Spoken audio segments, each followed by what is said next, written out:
Salut, bienvenue pour une nouvelle vidéo et pour ce premier update 2026. Et vous le savez, je suis grave à la bourre. Je sais pas trop comment je vous aurais expliqué ça dans le bilan 2025 parce que du coup, moi je filme ces vidéos avant de filmer le bilan. Mais je fais une vidéo par jour en ce début d'année 2026 parce que je suis très en retard sur les updates. Parce que là, à l'heure où je vous parle, j'ai de quoi tourner 3 updates. Sachant qu'à l'heure où je vous parle, le mois de décembre est pas fini. Voilà, et mon but c'est avant la fin du mois de janvier de vous présenter mes lectures de décembre et de Noël. Je pourrais éviter de vous parler de ça en février ou en mars, parce que vraiment si je continue à faire que un update par semaine, ça va pas. Je suis très en retard. À l'heure où je vous parle, encore une fois, je ne sais pas combien de vidéos je vais pouvoir faire, ça va dépendre du nombre d'updates que j'aurai à filmer, probablement. Mais en tout cas, là, on va parler de mes lectures de Halloween. Voilà. C'est-à-dire que dans ce premier update de l'année 2026, je vais littéralement vous parler des livres que j'ai lus fin octobre, moi, pour Halloween, et on va pas être sur le meilleur update de la Terre, évidemment. Il va très bien commencer, très bien commencer. Par contre, il va très mal finir. Mais bon, écoutez, c'est la vie. Petite parenthèse, on est sur une journée sans au niveau du temps, c'est-à-dire que ça fait à peu près 1 heure que j'attends que les nuages se barrent et qu'on ait un peu plus de lumière. Mais c'est pas le cas. Voilà, j'ai décidé de pas allumer la lumière, parce que je pourrais allumer la lumière et le faire en lumière artificielle, mais j'ai décidé de pas le faire. Voilà, j'ai estimé que ça allait quand même. Maintenant, je vais vous montrer là un livre qui brille, donc ça risque de faire des effets un peu bizarres à l'écran, mais bref, parenthèse fermée. Le premier livre, c'est La terrifiante histoire de Prosper Reading, le tome 1, Une alliance diabolique de Alexandra Bracken. Voilà, donc ça brille un petit peu. Oh, ça va, la luminosité, ça gère plutôt bien. Et il va plutôt bien avec mon décor derrière. Je pourrais d'ailleurs le rajouter. Bref, franchement, j'ai beaucoup aimé ce livre-là. Dans ce livre-là, on va parler du diable et de possession, mais pas au sens exorcisme ou ce genre de choses. Vraiment, on est dans une famille assez riche, une famille assez cossue, propriétaire d'une ville, qui en fait c'est les premières personnes qui sont arrivées à cet endroit-là et qui ont commencé à construire des bâtiments, à créer la ville, les maisons, etc. sont des membres de cette famille. Aujourd'hui, la grand-mère de Prosper, qu'on va principalement suivre ici, est la mère de la ville et dirige la ville, beaucoup de commerces, etc. Enfin, ils sont très influents dans la région et dans la ville. Et donc, au début du livre, vraiment, avant que l'histoire commence, on te parle, voilà, on a un mot du malfaisant qui sert un petit peu de prologue. Et donc en gros, ce malfaisant, c'est le démon qui est en lien avec la famille depuis des générations et des générations, qui te dit l'accord qu'il a passé avec tel ancêtre de la famille, etc.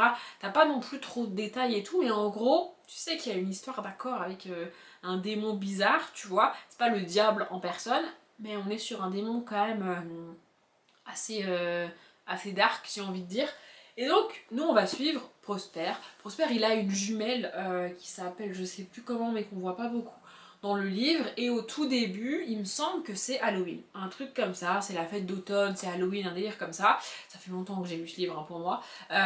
Et donc, il y a un grand rassemblement familial. Les parents de Prosper sont pas là, mais sa grand-mère est là. Il a pas non plus une super relation avec sa grand-mère. Il la voit un petit peu comme presque la méchante sorcière. Enfin, genre vraiment, sa grand-mère est pas. C'est pas le genre de grand-mère toute douce à faire du chocolat chaud, des cadeaux. Non, pas du tout. Vraiment, on est sur une grand-mère que j'appelle un petit peu dure. Vraiment très exigeante avec ses petits-enfants, avec ses enfants, etc. On est sur une matriarche, quoi. Enfin, vraiment, voilà. Et donc, il y a un rassemblement familial, mais c'est très bizarre la manière dont c'est fait, etc. Puis il se passe des choses cheloues avec toute la famille dans la cave. Prosper comprend pas tout ce qui se passe, mais quand il se réveille, il est plus chez lui. Il est dans un endroit qu'il ne connaît pas, avec des gens qu'il ne connaît pas, et à partir de là, il va en apprendre plus sur le pacte de sa famille, le démon, qu'est-ce qui se passe, sa grand-mère, qu'est-ce qu'elle sait, etc., etc. Et nous, on va le suivre dans cette aventure. Franchement, j'ai adoré, j'ai trouvé ça trop cool, et je me suis fait avoir comme une débile à la fin. Franchement, j'ai adoré. J'ai trouvé ça vraiment chouette. Et tout est fait de manière très intelligente, j'ai trouvé. C'est très bien construit, c'est très chouette, vraiment. Le seul truc un petit peu négatif, c'est que je me suis pas beaucoup attachée à Prosper, le personnage principal. Je l'aime bien, j'ai bien aimé le suivre, son aventure, ce qu'il découvre, les questions qui se posent, ce qui se passe, les événements. Franchement, j'ai bien aimé. Mais je sais pas, j'ai pas non plus énormément adoré Prosper. pense que vous voyez ce que je veux dire. Franchement j'ai trouvé ça très cool. J'ai pas encore acheté le tome 2 parce que je l'ai pas encore trouvé d'occasion et que je suis pas tout à fait prête à l'acheter neuf. Je sais pas combien il vaut neuf. C'est un des rares livres où c'est pas écrit. Mais je pense que je me débrouillerai pour avoir le tome 2. Ne serait-ce que pour le lire. Pour Halloween prochain, pour Halloween 2026, donc de cette année pour vous. Et ouais, franchement, j'ai trouvé ça. J'ai bien aimé. Vraiment, j'ai passé un super moment avec ce bouquin. C'est pas le bouquin de l'année, mais c'est sympa. Le livre suivant, on va à nouveau faire des reflets puisque j'ai les épreuves non corrigées et j'ai pas encore trouvé le livre définitif, il faut que je l'achète et tout. Mais du coup, les livres blancs, je sais que la caméra elle aime pas trop. Donc c'est Terreur à Smokolo de Catherine Arden. Et là, pour moi, on est sur un livre jeunesse, mais j'ai des livres jeunesse que tu peux lire à partir de 6-7 ans facile. Vous voyez, celui-ci, je dirais plutôt 12-13 ans et aux parents de voir si l'enfant n'aura pas vraiment peur parce qu'on est quand même sur un livre un petit peu flippant avec notamment des épouvantails et ce genre de choses. Franchement c'est assez... c'est pas trash, c'est pas sanglant, mais c'est quand même un peu flippant. En gros ici on va suivre une jeune fille qui s'appelle Holly, qui vit à Smokolo avec son père et qui est le genre de petite fille un petit peu différente des autres, un petit peu en décalage. Vous voyez, on n'est pas sur le genre de petite fille modèle ou qui rentre dans le moule. Vraiment elle est en décalage par rapport à ses élèves, j'allais dire, à ses camarades, mais elle le vit plutôt bien. Et au tout début elle rencontre une femme, cette rencontre est très bizarre, très chelou. C'est près de la rivière, cette femme a un livre dans les mains et Holly se débrouille pour récupérer ce livre. Elle va commencer à lire ce livre. Holly est le genre de petite fille, comme j'ai pu l'être d'ailleurs, qui passe beaucoup de temps à la bibliothèque de l'école, à lire des livres. Hein, voilà, c'est aussi pour ça qu'elle est différente. Elle passe pas beaucoup de temps dans la cour de récré à jouer avec ses camarades, elle lit. Elle est beaucoup dans son monde, dans sa tête, etc. Et donc quand elle récupère ce livre qu'avait cette femme, elle l'ouvre et elle commence à le lire. Elle va passer la nuit à lire ce livre. Et le lendemain, avec l'école, ils font une sortie, c'était prévu à la ferme de Smoke Hollow. Et arrivée sur place, elle va identifier plusieurs similitudes entre la ferme et ce qu'elle a lu dans le livre. Des noms, des personnages, des événements, c'est assez bizarre. Et en même temps, il y a beaucoup de choses très bizarres qui se passent dans cette ferme. Il y a des personnages très chelous, il y a notamment tout un truc avec des épouvantails comme je vous disais. Et le bus scolaire, la classe de Holly, va vivre un événement assez traumatisant, vraiment.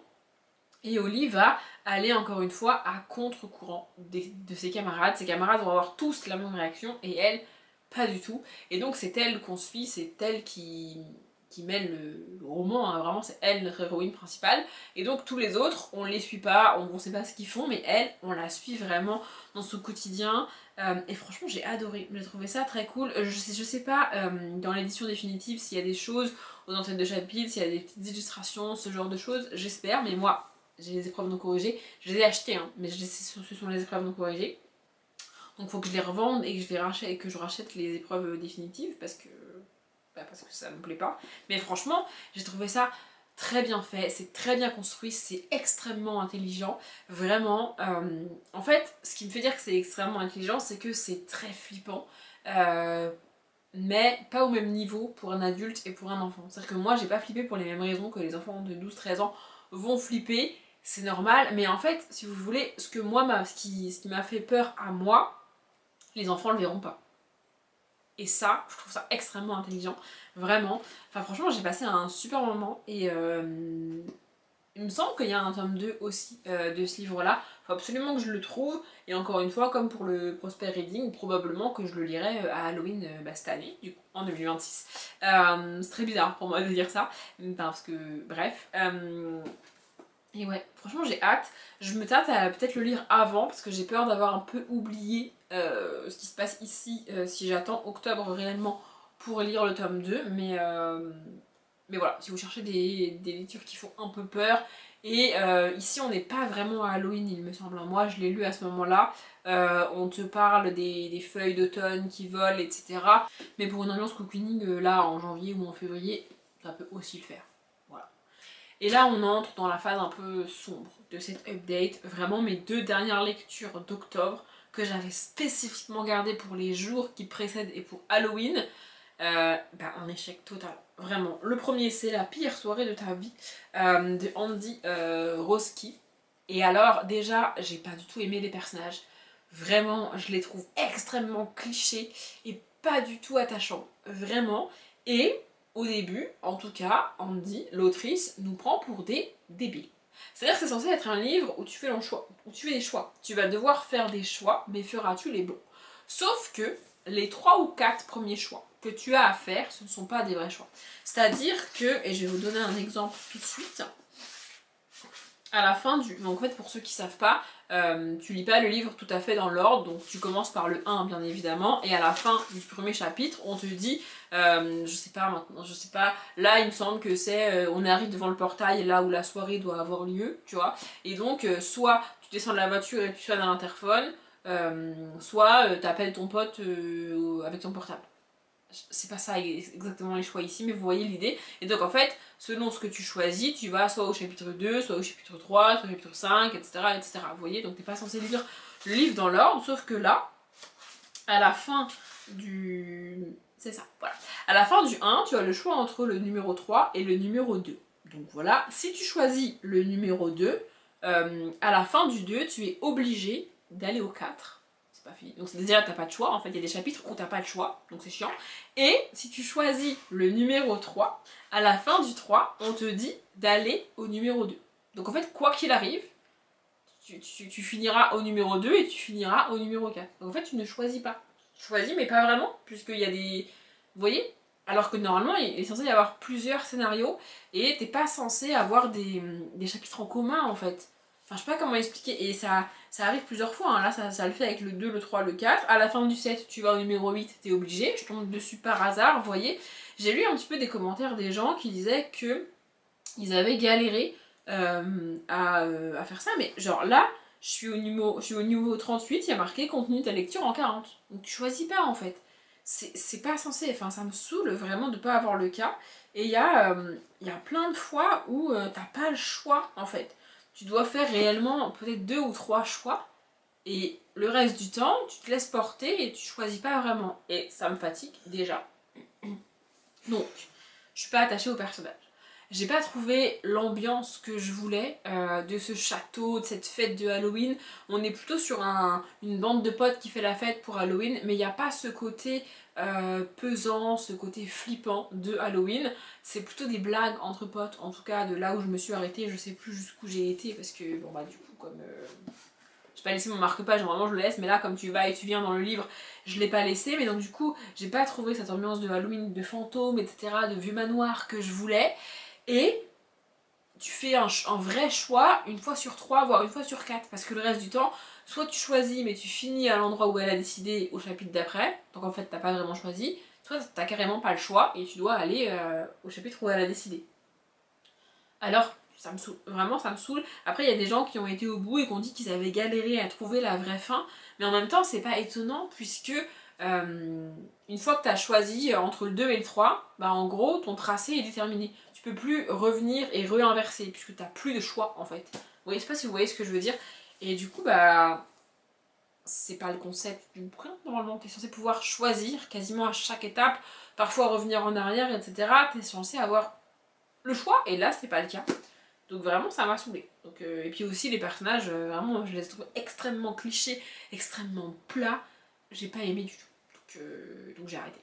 Et le dernier pour aujourd'hui, qui est celui vraiment que j'avais gardé spécifiquement pour le 31 octobre, etc.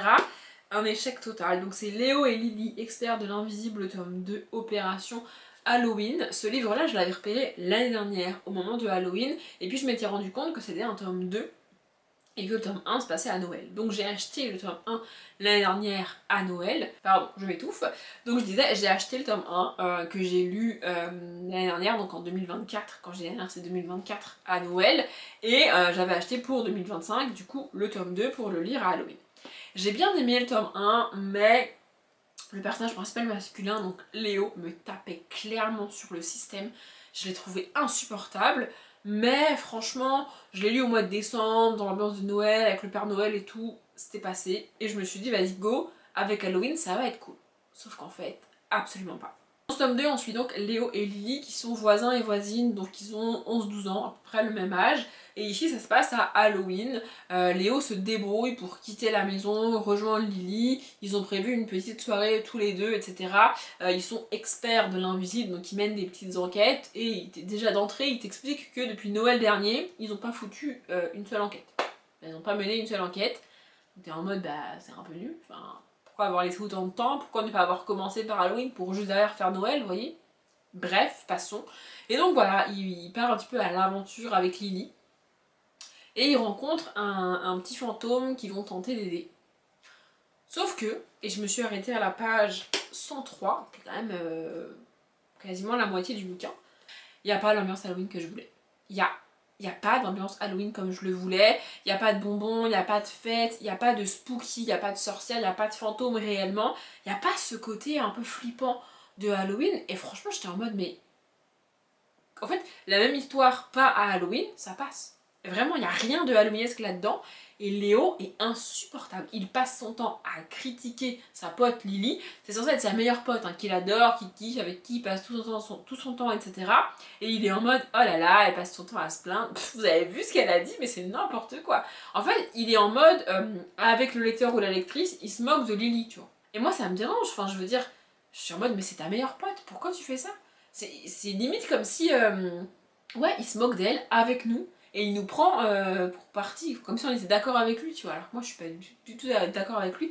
Vraiment, ce principe-là me dérange et, bah, encore une fois, c'est pas Halloween, quoi. Enfin, vraiment, j'ai pas trouvé ce que je voulais et le personnage me fatigue. Donc, bah, j'ai pas été plus loin. Je vous ai montré les 4 livres pour cette update. Dans le prochain, on passera à mes lectures de novembre. Oui, je sais, je suis très en retard, encore une fois, c'est pour ça qu'il y a autant de vidéos en ce début d'année. Je me suis dit que ça faisait aussi un petit calendrier de l'après ou un calendrier du début janvier. Écoutez, je sais pas, il fallait juste que je trouve un moyen pour rattraper mon retard en termes d'update. Moi je vais vous laisser là pour cette vidéo, j'espère qu'elle vous a plu. Comme d'habitude, je vous souhaite une bonne journée, un bon après-midi, un bon appétit ou une bonne nuit et je vous dis à demain.